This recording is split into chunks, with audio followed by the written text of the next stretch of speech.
Hello students, a very good morning to all of you. So in EVS we were doing chapter number 6 foods we eat, which is at page number 36 in your NCERT EVS textbook. So हम सभी ने इस chapter को अच्छे से पढ़ लिया था। इसकी एक्सप्लेनेशन मैंने आपको प्रीवियस वीडियो में करवा दी थी। आज हम इस चैप्टर के डिफ़िकल्ट वर्ड्स करेंगे, जैसे कि इस चैप्टर में कुछ वर्ड्स आपको प्रोनाउंस करने में थोड़े बड़े लगे होंगे और किसके मीनिंग भी आपको प्रॉपरली पता नहीं होंगे कि इस वर्ड को क्या बोलते हैं या इस वर्ड को हम जब पढ़ते हैं तो कैसे प्रोनाउंस करते हैं। ठीक है, so today we will do difficult words of chapter number 6 foods we eat. Let us start with the first word. ये है चपाती।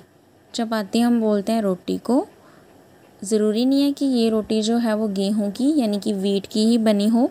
रोटी किसी भी चीज़ की बनी हो सकती है, जैसे कि रोटी गेहूं की भी हो सकती है, चावल के आटे की भी हो सकती है, कॉर्न फ्लोर जिसे हम मकई का आटा बोलते हैं उसकी भी हो सकती है। ठीक है, लेकिन इस चैप्टर में हमने क्या पढ़ा था कि जो ये लड़का है वो बता रहा था कि last night I ate a chapati made of bajra.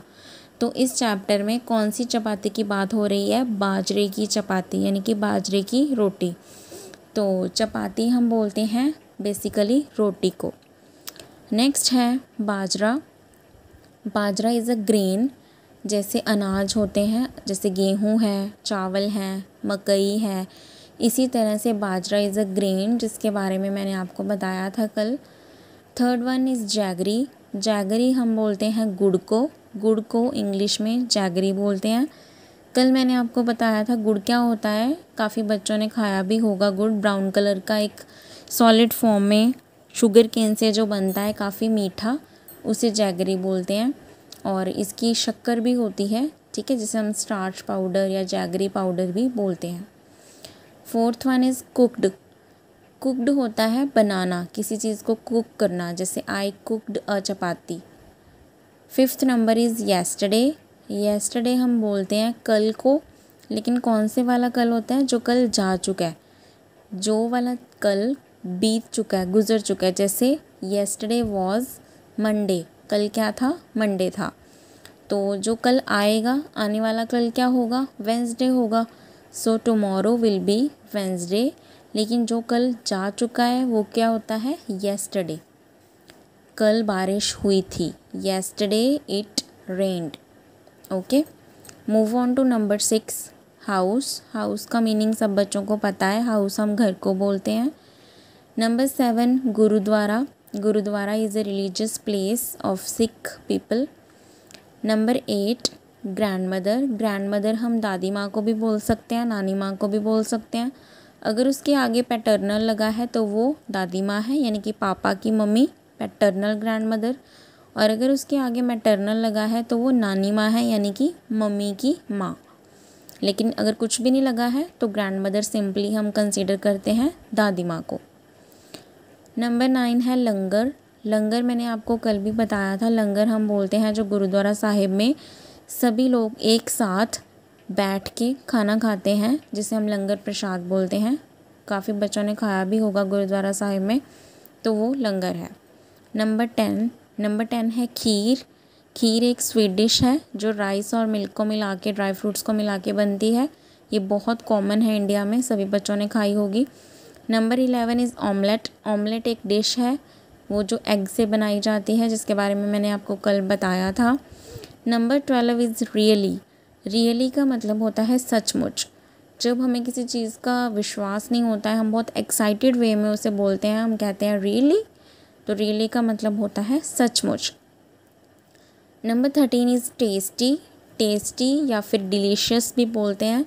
तो जो चीज़ हमें बहुत ही स्वादिष्ट लगती है खाने में, हम बोलते हैं कि ये बहुत टेस्टी है, it is very delicious. Number 14 is brought. Brought का मीनिंग होता है लाना, किसी जगह से किसी चीज़ को लेके आना, जैसे हम बोलते हैं bring, brought.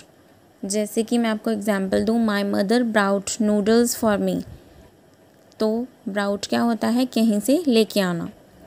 Number 15 noodles. Noodles सभी बच्चों ने खाए होंगे। नूडल्स एक चाइनीज़ फास्ट फूड का नाम है। Number 16 is enjoyed. इन्जॉयड होता है मज़ा करना। I enjoyed a lot in the market. तो इन्जॉयड है बहुत ज़्यादा, मज़ा करना। So these are 16 words from chapter number 6 foods we eat. इन वर्ड्स को अच्छे से आपने लर्न करना है, सारे स्पेलिंग्स आपको अच्छे से आने चाहिए एंड इनकी रेपिटेशन बार बार करो ताकि आपको लिखने में भी इजी हो जाए और पढ़ने में भी। आफ्टर दिस हम क्या करेंगे, पेज नंबर 37 आपकी जो NCERT बुक में दिया गया है, सबसे टॉप पे एक आपको क्वेश्चन मैंने कल करवाया था, what did you eat yesterday, right it on the plate. आपने कल रात के खाने में क्या खाया था वो आप इस प्लेट में लिखेंगे। जैसे कि आपके सामने ये प्लेट बनी हुई है तो कोई भी चीज़ आप इसमें लिख सकते हैं। जैसे कि मैंने आंसर्स देखे थे, सभी बच्चों ने अलग अलग फिल किया था। किसी ने चपाती, सब्ज़ी, कर्ड, किसी ने कुछ लिखा था। तो मैंने लिखा है ice cream, rice, salad, curd and beans. तो आप अपनी प्लेट में कुछ भी लिख सकते हैं that you have eat yesterday. अब ये क्वेश्चंस आपको दिए गए हैं पेज नंबर 37 के ऊपर 1 2 3 4 5 6 देयर आर 6 क्वेश्चंस। इनमें से जो पहले 4 क्वेश्चंस हैं जिन पे मैंने ये ब्लैक कलर के साथ ब्रैकेट लगाई है और यहाँ पे लिखा है डिस्कशन, इन क्वेश्चंस को हम नोटबुक में नहीं करेंगे। उनका ये रीज़न है कि इन क्वेश्चंस के जो आंसर हैं वो सभी बच्चों के लिए डिफरेंट होंगे। हर एक बच्चे का जो आंसर है वो अलग होगा। जैसे कि इस प्लेट में क्या था, सभी बच्चों का जो खाना था वो अलग अलग था। उसका क्या रीज़न था कि सब बच्चों के घर में एक जैसा खाना नहीं बनता है। किसी के घर में रात को दाल चावल बनते हैं, किसी के घर में रात को बहुत स्पाइसी फूड बनता है और कई लोग रात को खाना ही नहीं खाते हैं, वो सिर्फ फ्रूट्स खाते हैं। तो इसी तरह जो आपकी डिनर प्लेट है उसमें जो भी खाना था वो डिफरेंट था। दैट्स वाई इन क्वेश्चंस के आंसर्स भी डिफरेंट होंगे। We are going to read our first question. Now on the blackboard write the names of all the food items that you have written on your plate। जो भी plate में आपने अपनी items लिखी हैं उसको जब आप ब्लैक बोर्ड पर लिखोगे, एक्चुअली ये एक ऑफलाइन एक्टिविटी है, अगर हम क्लास में साथ होते तो हम इसे ज़रूर करते। इसमें क्या है कि ब्लैक बोर्ड के ऊपर हम उन चीज़ों के नाम लिखेंगे जो हमने अपनी प्लेट में लिखे हैं। सभी बच्चे उसे नोटबुक पे लिखेंगे अपनी अपनी प्लेट की डिशेस को। देन वी विल ऑब्ज़र्व कि क्या जो खाना लिखा है, खाने वाली चीज़ों के नाम लिखे हैं, क्या वो सभी बच्चों के सेम है। देन हमें पता चलेगा कि सभी बच्चों की जो प्लेट के खाने की नाम है, फूड आइटम्स के नेम है, वो डिफरेंट हैं। तो उसका क्या रीज़न है। Did all the children in the class eat the same food items yesterday, why. तो क्या सभी बच्चों ने सेम खाना खाया था कल रात, तो इसका आंसर होगा नो। और वाई का मतलब होता है क्यों, because they all belong to different families, different reasons. वो अलग अलग फैमिलीज़ को बिलोंग करते हैं, अलग अलग रीजन्स को बिलोंग करते हैं। जैसे कोई बच्चा उत्तर प्रदेश में रह रहा है, कोई दिल्ली में रह रहा है, कोई पंजाब में रह रहा है, तो उनके फूड आइटम्स भी अलग अलग होंगे। तो इसका आंसर ये होगा कि the children belong to different families, different religions, so their food was different. Move on to next question. You must have noticed that in the picture there is one child in whose house no food was cooked. What could be the reason? तो हमने chapter में पढ़ा है, ये जो red colour की dress में एक लड़की बैठी हुई है, she said yesterday no food was cooked in my house. What was the reason? उसके घर में कोई भी खाना नहीं बना था। उसका रीज़न क्या हो सकता है। देखो, जब हमारे घर में खाना नहीं बनता तो उसके बहुत सारे रीज़न्स हो सकते हैं। दे माइट बी हो सकता है कि the mother was not at home, जो उसकी मदर है वो घर पे ना हो और किसी ने खाना ना बनाया हो। या फिर ये हो सकता है कि उनके घर में खाना बनाने वाली जो चीज़ें हैं वो मिसिंग हो, वो मार्केट से लानी हो।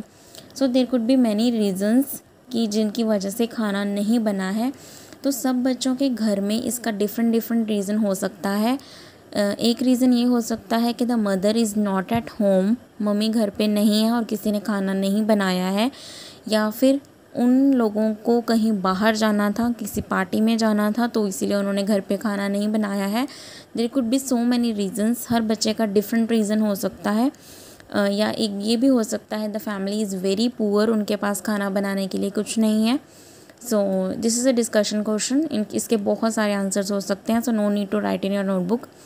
नेक्स्ट क्वेश्चन है, has it ever happened to you that on some day you were very hungry but there was nothing to eat? If yes, why? क्या कभी आपके साथ ऐसा हुआ है कि आपको बहुत ज़ोरों शोरों से भूख लगी हो लेकिन आपके घर में कुछ भी खाने के लिए ना हो? इफ़ यस, अगर हाँ तो क्यों?